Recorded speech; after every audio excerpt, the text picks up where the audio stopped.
Welcome everybody to the fourth workshop that we have today at the LAIF Living Arlington Information Fair virtual. Thank you so much. I believe this is one of the most important classes, and please, if you can invite your friends, you still can send them the link and then they will come into the class even if we start in the next 10 minutes.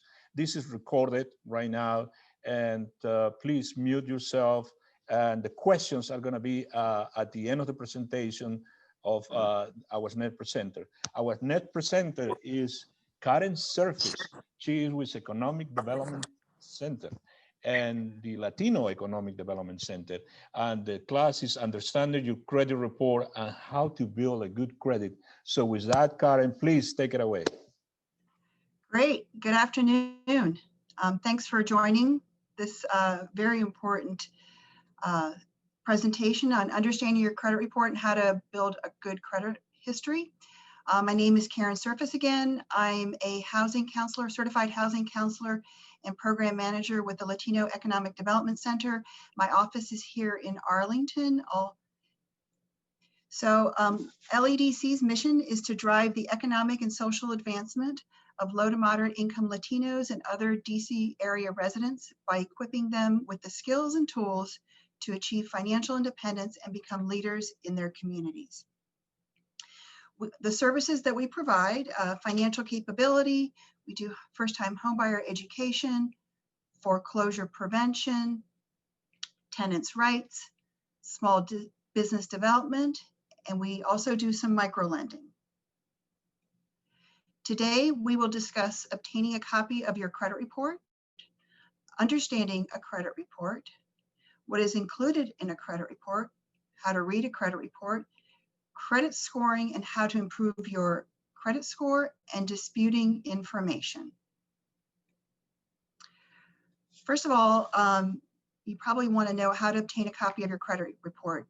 As a result of the Fair and Accurate Credit Transaction Act, you can receive one free copy of your credit report from each of the 3 credit reporting agencies every 12 months. However, due to COVID, you now actually can get one free copy of your credit report weekly from each of the 3 credit reporting agencies. Your credit score is not included. You will need to actually pay for that.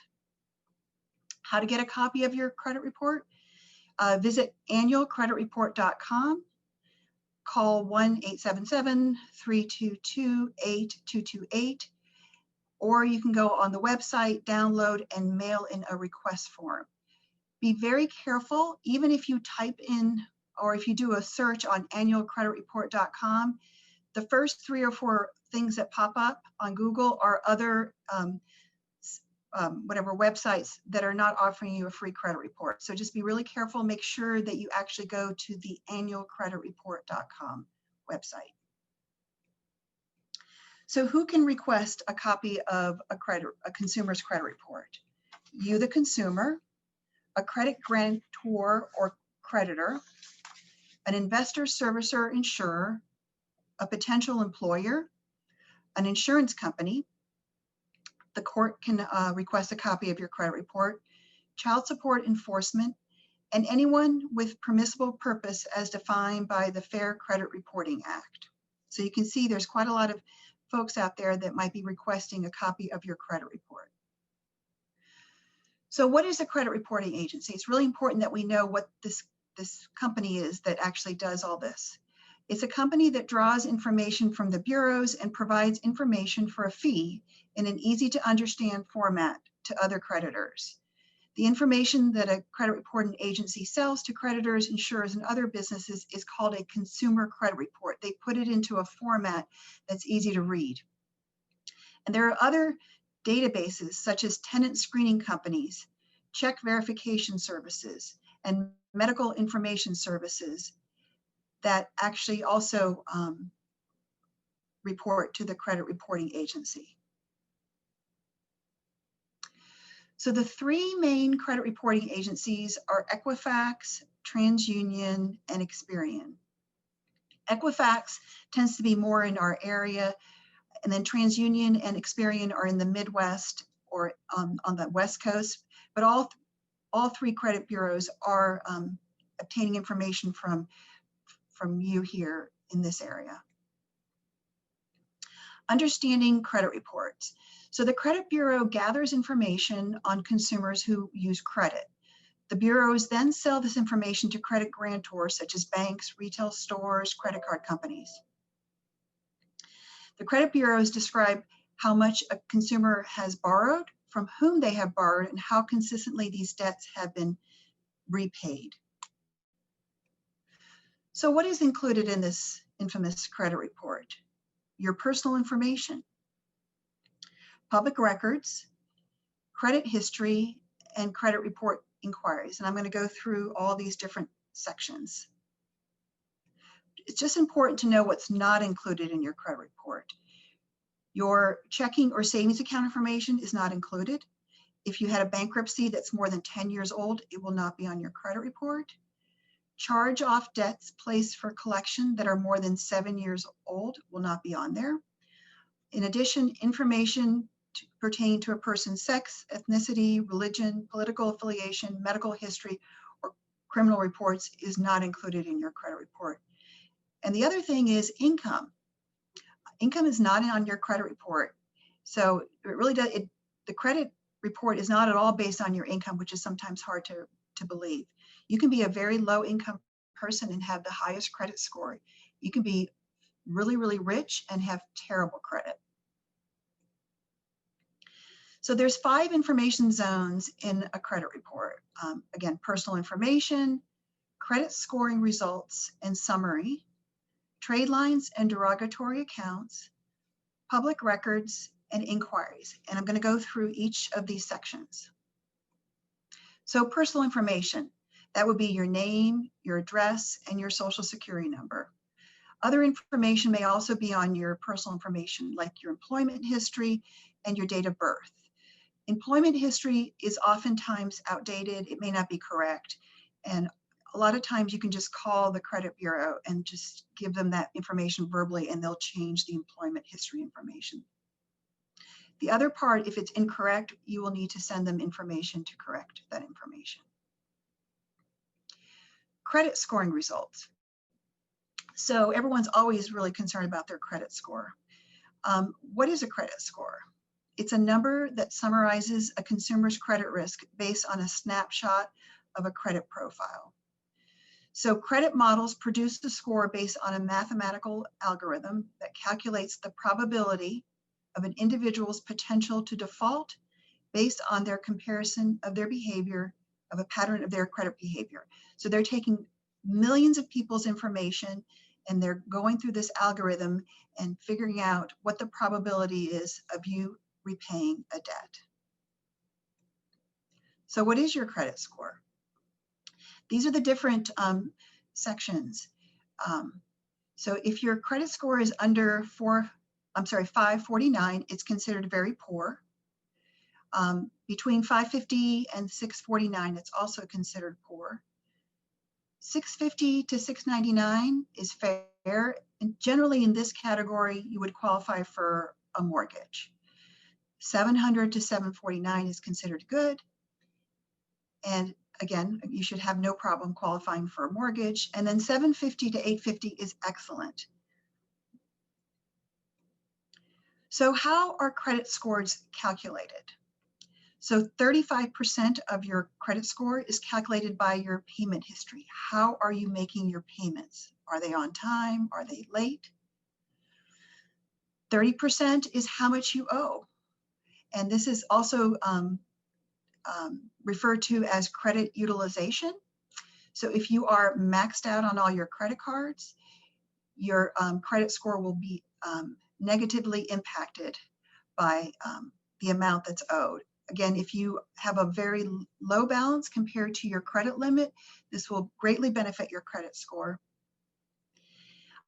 New credit is also factored into your credit scores. So initially, if you were to apply for a new credit card or a loan, your credit score is going to go down until you have established a pattern of repaying that debt. So again, when you're thinking about buying a home, you don't really want to be taking on new credit because again, it will negatively impact your credit score. 10% of the of your score is determined by the credit you're using. So you want to have a balance of both unsecured credit cards or credit cards, and also consumer debt like a car loan or a student loan. However, just because 10% of your credit score is based on the different types of credit, you don't want to be going out and getting a car loan just because it's going to help your score. But if you wonder why your score is whatever 750 instead of 800 because you've got excellent credit, it may be because you only have credit cards, or you maybe only have student loans, or you only have a car loan. The length of your credit history is also determined in your credit score. So the longer you've had credit, the better. So this is why sometimes experts will say to you, do not close out old credit cards, because again, that history increases your credit score, that long history. Although I have seen folks who have had credit for maybe only a year, and they have credit scores in the 700s. So as long as it's been, of course, they've been treating their credit properly. So what is this Vantage score? So Vantage score was developed in 2006 by the 3 credit agencies to compete with the Fair Isaac Corporation's FICO score. So again, FICO is what we look at when we're applying for a mortgage. A lot of times when you get a free credit score on your phone through Credit Karma, through your bank, or through whomever, you're looking at a Vantage score. You're not looking at a FICO score. The Vantage score model goes up to 900, so it's a little bit skewed. So a lot of times your Vantage score will be actually higher than your FICO score. So just keep that in mind. If your score is over 850, it's most likely a Vantage score. FICO doesn't go over 850. And honestly, it's hard to see people with a FICO score that's even over 820. So trade lines and derogatory counts. So a trade line is a record of activity for any type of credit extended to a borrower. So when we talk about trade lines, we talk about like one trade line would be like a credit card, another trade line would be a student loan or a car loan. So each account is a trade line. It's established on a borrower's credit report when a borrower is approved for credit. The trade line records all the activity associated with the account. So every once in a while, you'll run into a situation where the lender might say, we want to have a minimum of 3 trade lines, which means that you have 3 different accounts that are open on your credit report. And actually, generally, if you're the person that's trying to get the best type of credit ever, you want to have between 3 to 5 trade lines. Sometimes you can't control that if you have student loans, but again, 3 to 5 is considered optimal number of trade lines. Derogatory counts, collections. So a collection is a debt obligation that is in default and the creditor is looking for some repayment of the account.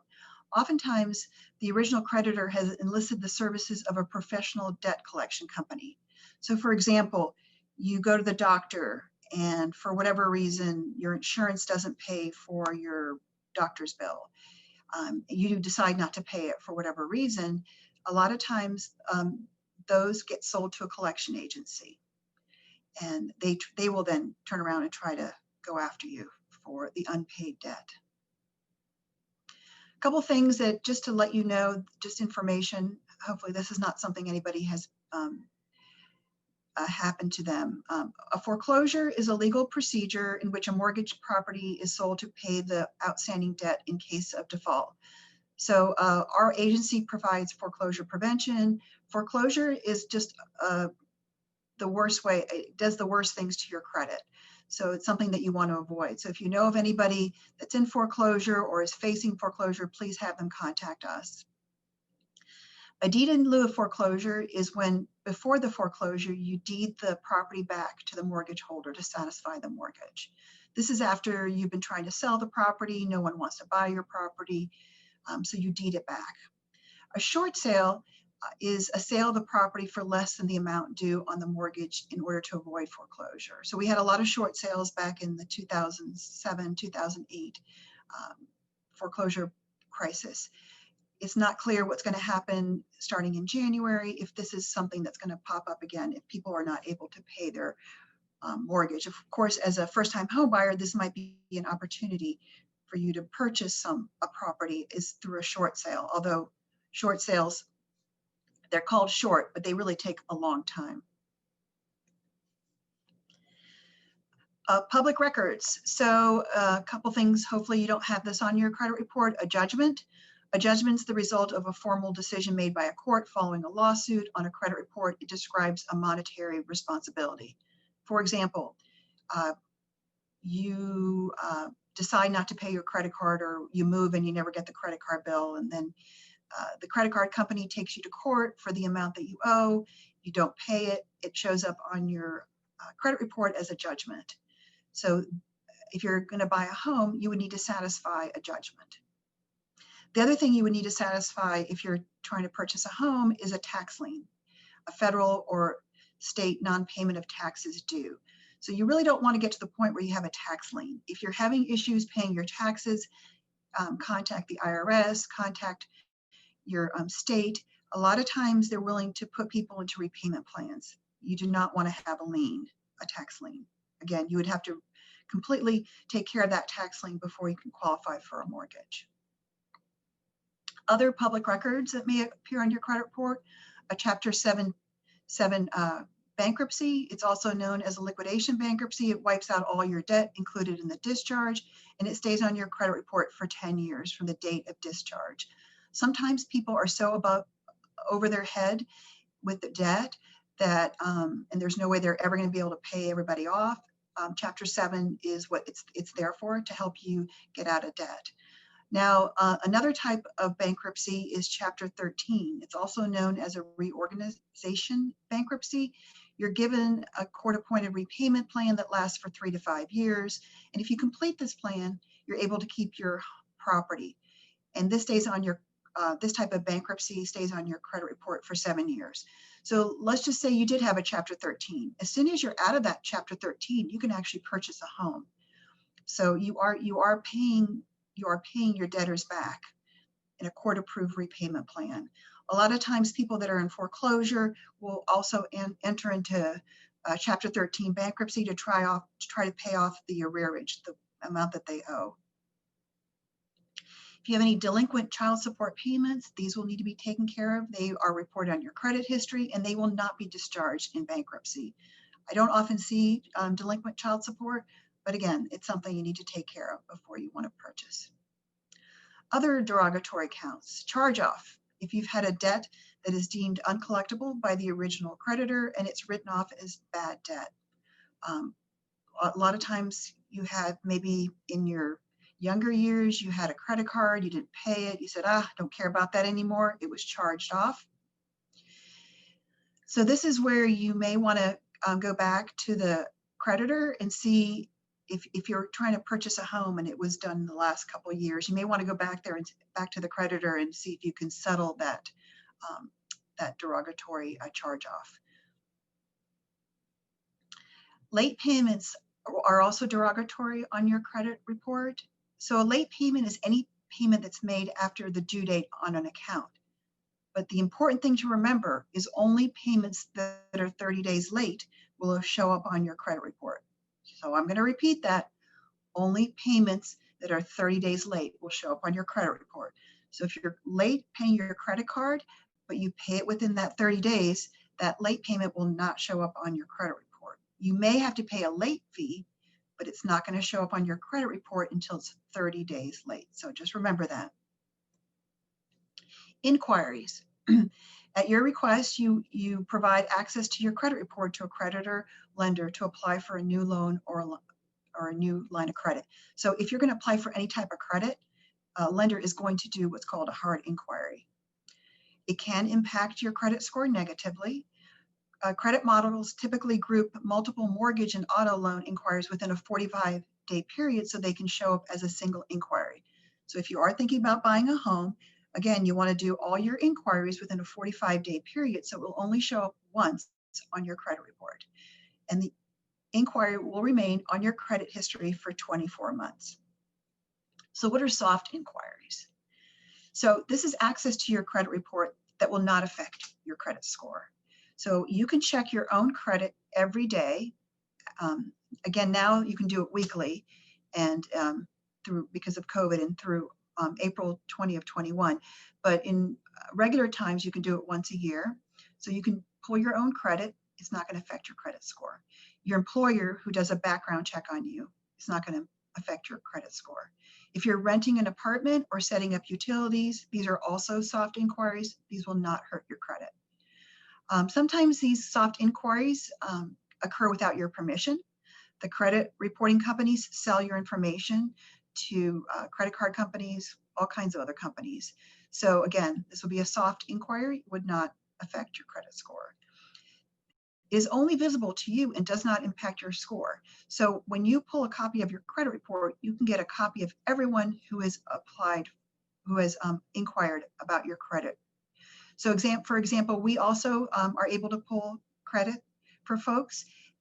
Our inquiry, because we're not extending credit, is a soft inquiry. And again, it's on your credit report for 24 months. So again, now we're going to talk about building good credit history. So how can you build a good credit history?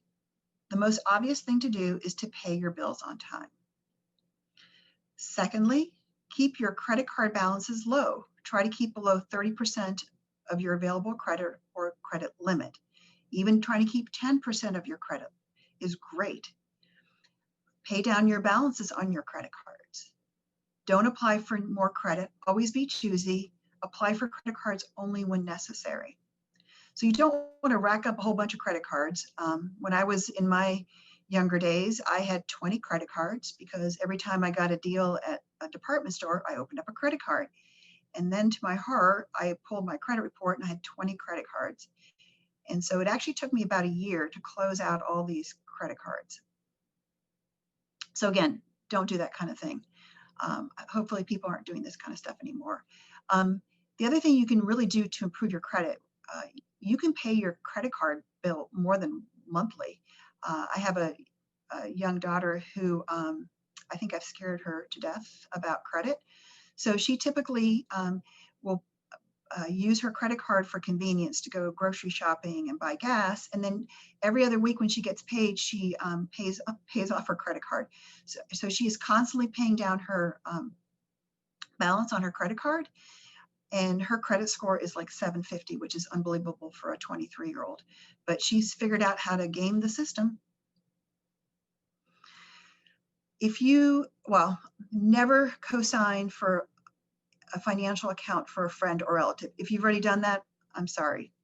But going forward, don't co-sign for any financial account for a friend or relative.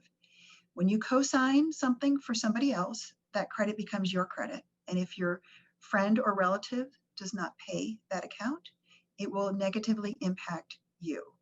I've also seen where people have been super nice to a child or a brother or whoever, and they've co-signed a car loan for them, and that debt from that car loan may count against them unless they can show that their friend, brother, whoever is actually making those payments. So somebody else's car loan on your credit report could impact your ability to get a mortgage. Regularly review your credit report for errors. A lot of those, I think these apps that are available, Credit Karma, whatever it's through your bank or other credit card company, a great way to keep track of your credit. If you do not have credit, consider opening a secure credit card to establish credit. Most of the large banks will give you a secured credit card, or you have to apply for it. You typically start off with 500, maybe you want to try to get more like 1,000, and you would put that money, that $1,000 of your own money, into a savings account, and they freeze that money, and then they give you a credit card based on the amount that you have there.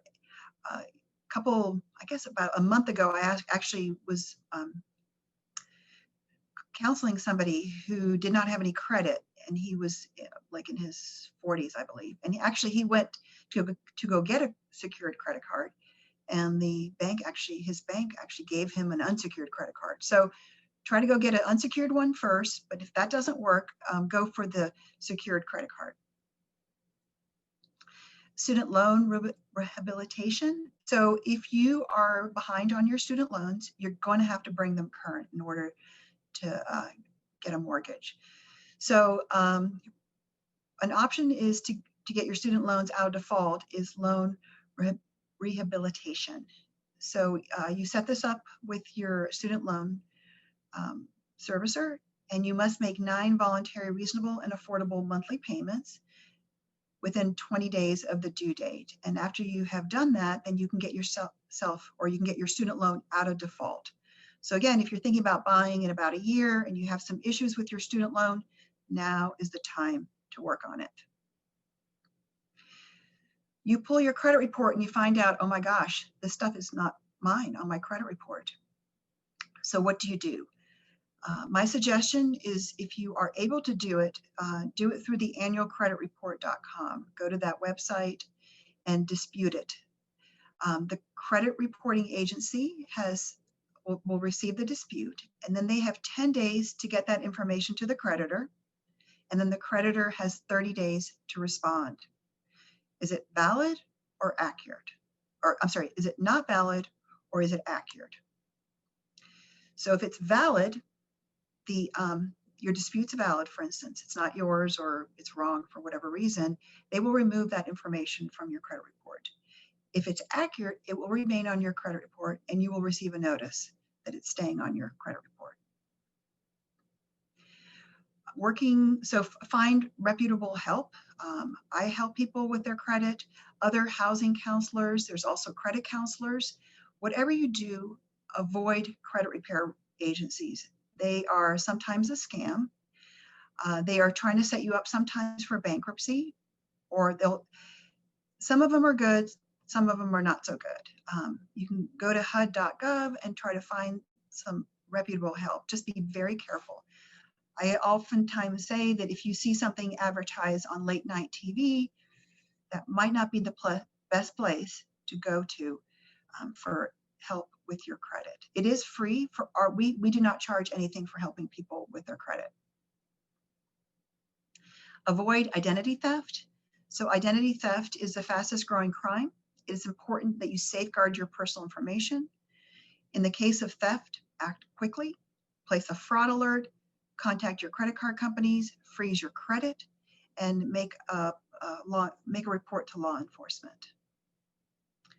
So I think I've gone through my entire presentation. There's my name and my phone number and my email. And I'm happy now to open this up to questions. Saul? Yes, so if you'd like to ask a question, you can unmute yourself. Just remember to mute yourself back again after asking your question, or you can submit your questions in the chat box using the chat function. And also, Renee has posted the exhibit for the Latino Economic Development Center that we have on the Arlington LAIF website. You can visit there and find more information, as well as links to the website. So with that, I'll now open the floor for questions. Thank you.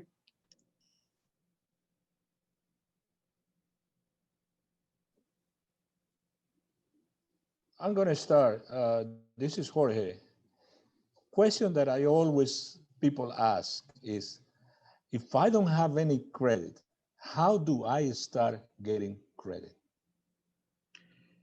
Well, actually having no credit is better than bad credit. It's very easy to establish credit. A lot of times you can go to your bank or your credit union and they will offer you a secured credit card. I think a credit card is probably the easiest way to establish credit.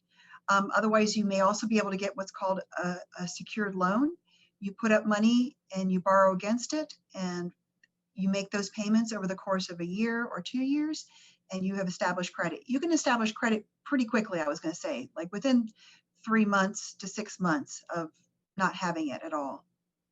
So go for it. The other thing you can do is if you are, let's say you have a significant other who has very good credit, there's a secret way to do this. You can actually request to be added to your significant other's credit card, and then you will instantly get the history of that credit card. But be careful if they're not paying things on time. You don't want to do that at all. Karen, we have some questions in the chat box. I don't know if you're able to see that, or I can read them to you. If you could read them, that would be great. Sure. We have the first one from Leslie, and it asks, if you have a late fee from a creditor, how long till your credit report reflects it? And how long after till it's no longer reflected given the amount of time passed? Okay, so good question about a late payment on your credit report. Again, if it's only going to be on there if it's 30 days late. If it's on there, it pretty much should show up the next time the creditor reports to the credit reporting agency. So some creditors report to the credit reporting agencies weekly, some monthly, so it may take a month or two before it shows up. And then it's actually on your credit report for 7 years. But the further away you get from that one late payment, the less it affects your credit score. If it's an error, then please go back and ask them to take it off your credit report. We have another question. And this one's about student loans. So the question is, are student loans seen more negatively than credit card debt? That's a good question. They are not seen negatively. They're just seen in a different way. They are an installment debt, so you're making a fixed payment over a fixed period of time. The issue with student loans is the payment. So if your payment is very high, it may affect your ability to qualify for a mortgage. But as long as you're paying your student loans on time, it's not going to negatively affect your credit. It's a little bit consumer debt or debt that is installment debt is generally a little bit more favorable than credit cards, but they really want to see a mix, like a mix of maybe one credit card and one student loan, or maybe two credit cards and one student loan. So it's not one is better than the other. They just like to see a mixture. Thank you, Karen. Are there any other questions? Please feel free to unmute yourself or enter the question in the chat. All right, I see some other question coming up, actually, too. First is, can you go over again the pie chart on what makes up your score, specifically the types of credit? Oops, there we go. Okay, so there we go. So the types of credit used is 10% of your credit score. So again, it's not a large percentage, but again, if all you have is credit cards and no installment debt, then your score is not going to be as high as somebody that has a mixture of credit cards or open-ended credit and installment debt. But again, this is not a reason to go out and get a car loan or any other kind of loan just because you want a good mixture. But if you wonder why your score isn't 800 because you've been such a great person forever and you've paid all your bills, it might be because you only have either credit card debt or you may only have installment debt. Does that answer the question? Yes, thank you. Great, so we have another question. It says, hi Karen, thank you for the information. My question is, if I do a pre-approval from multiple banks, how does this affect my credit score and how to avoid excessive hard pulls? Thanks. Good question. And I'm trying to remember what slide number.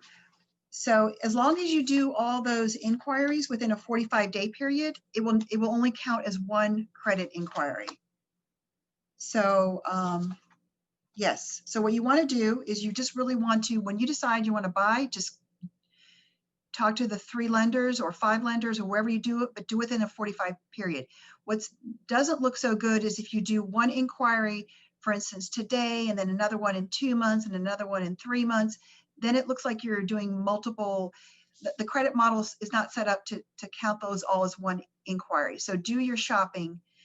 You're going to have to, most lenders will not pre-approve you for a mortgage without looking at your credit.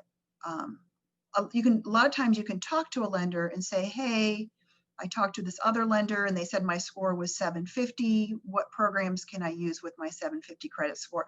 But if they're going to actually give you a pre-approval, you're going to have to allow them to pull your credit. Does that answer the question?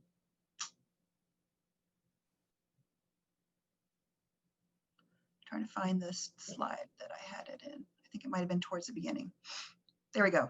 Credit models typically group multiple mortgage and auto loan inquiries within a 45-day period. So they only show up as a single inquiry. All right, someone here in the chat box has entered another, question. It says, please provide examples of what someone is doing correctly who has a perfect 900 credit score. Oh, Thank you. okay. First of all, I have never seen anything above an 820. And it's very, I don't know, 900 would be like a Credit Karma thing anyways. FICO would, I don't think that perfect person exists. But going back, people that I have pulled credit report that have had like the 820 or the 810, generally they are a little bit older. They've had a long history. Generally, I would say they have had, or they either currently have, or they've had like some sort of installment debt, like a car loan, or maybe even a student loan, at least one piece of installment debt, and maybe just 2 credit cards, like maybe 3 accounts. And also the perfect person, who does not really exist, has a very low credit utilization. So they may have like a credit card, for instance, with a $10,000 limit, but maybe they're only using like $200 or $300 of that limit every month. And that's like the perfect person that doesn't really need probably doesn't need credit because everything's so perfect. But really low credit utilization is probably the quickest way that you can increase your credit score. Great, thank you, Karen. I just actually want to add too, so if you had a car loan and it's been paid off, it's on your report for 10 years. Like the good information's on there for 10 years. So paying off that car loan will help. It will pay, it will help. So you paid off a car loan like 3 years ago, whatever. It's still on your credit report. The history of that car loan is still on there and it will help your credit score.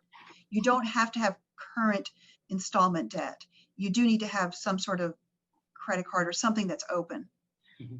I see we have another question coming in.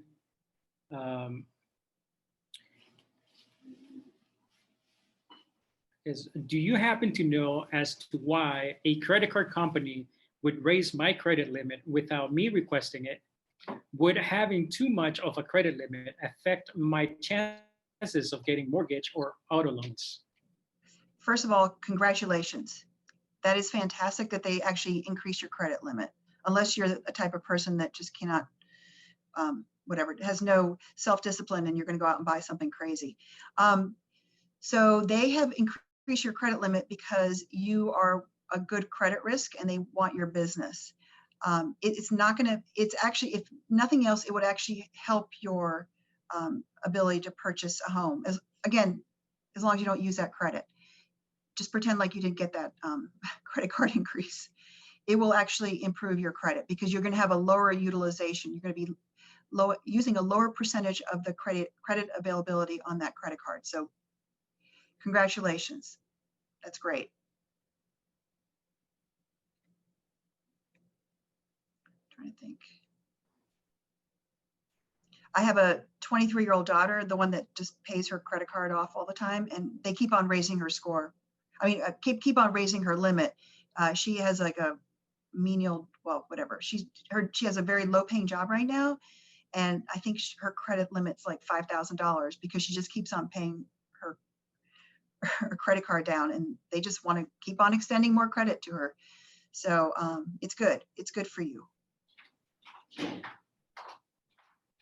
Are those credit increases on the limit based on your credit utilization, how much, or also based on income? They don't, I mean, maybe it could have been with income. If you supplied them with your income, it could be, but it's probably just how you're spending your money. And if you're paying your bills on time, and if you're paying before if you're actually paying before the due date, it's a new metrics that they've put into this credit model, that will actually also help you with your credit score. Previously, it didn't matter, like if you paid on the due date or if you paid early, but nowadays they're actually able to differentiate between people that pay their credit cards early or whether they pay it on the due date. So they're starting to dig a lot more deeper into people's payment history. Yes. Thank you, Karen. We have another question that says, how does a credit company decide your APR? And does it go down without requesting the company to drop it? Whoa, yes, that's a question I really don't know 100% the answer to. So my suggestion for you would be to shop around for a low credit card APR. I don't know how they do it. I know certain, okay, let me just take a step back. You should, if you're applying for credit cards, you should look for we call them big boys, the MasterCard, the Visa, the big reputable credit card companies, or that type of credit. If you're going to get a store card, that APR is going to be a lot higher. And that's also considered like not as good credit as like a MasterCard, Visa, American Express, Discover. So yeah, store cards do not give you as much points as the major credit card companies. The APR, that's a good question, but it's probably like a question that's like secured in some sort of vault somewhere that I don't know the answer to. Thanks, Karen. We have another question that came in. How does the current approved credit amount affect the mortgage amount? Is there any associations between the two? No. It all depends on your utilization of that credit card. So the lender, when they're approving you for a mortgage, they're looking at two different ratios. They're looking at the front ratio, which is your housing ratio, and then they're looking at the back ratio, which is your housing ratio plus your debt. So if you do carry a lot of credit card debt, or you have a lot of debt in general, installment debt, it will affect your ability to qualify for a mortgage if it goes over 45% of your gross income. That's where it will affect it. So the lower amount of credit that you have will be better for you if you're applying for a mortgage. But again, life is what it is. And if you have a car loan because you got to get to work or whatever, then so be it. Don't wait until you paid off that car loan. But yeah, they do look at they do look at the other debt that you have. Absolutely. They're always looking to see how are you going to repay this loan. Thanks, Karen. Okay.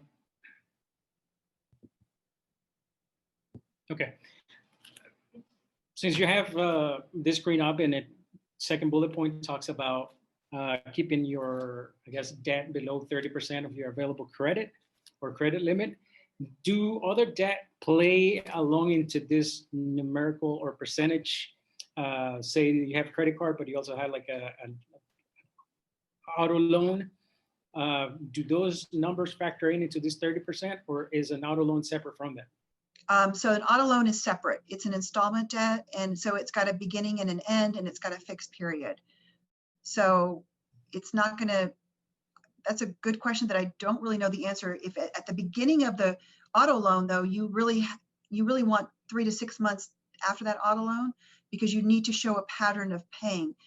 But it's not going to affect keeping things below 30% is not going to affect a car loan. It's mostly to do unsecured debt like a credit card or a line of credit. Great, thanks. So we are at